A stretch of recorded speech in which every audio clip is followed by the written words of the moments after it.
Hello everyone, সবাই কেমন আছেন? আশা করছি সবাই ভালো আছেন। আজকে আমি রান্না করছি কচু শাক দিয়ে টক পাতা।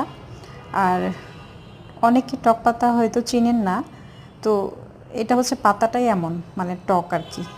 যে কোনো সবজিতে দিবেন বা আপনি শুধু শুধু খেতে পারবেন, সিদ্ধ করেও খেতে পারবেন, স্যুপ বানিয়ে খেতে পারবেন। এটা আপনি যখন স্যুপে দিবেন খুবই টেস্ট হয় খেতে।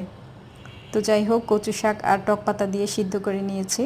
তো এখন বাগার দিব। তো বাগার দেওয়ার জন্য দিয়েছি হচ্ছে একটা রসুন, আর হচ্ছে 4-5টা কাঁচামরিচ, 4-5টা শুকনো মরিচ। তো এখন দিয়ে ভালো করে নেড়ে নিচ্ছি।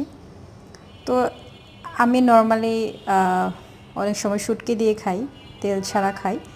তো এভাবেও খেয়ে দেখবেন, এটাও ভালো লাগে। আমার মনে হয় আপনাদের ভালো লাগবে। জানি না হয়তো খেয়েছেন কিনা, তবে অবশ্যই ট্রাই করবেন।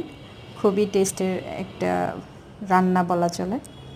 তো এই তো দেখুন কেমন হয়েছে।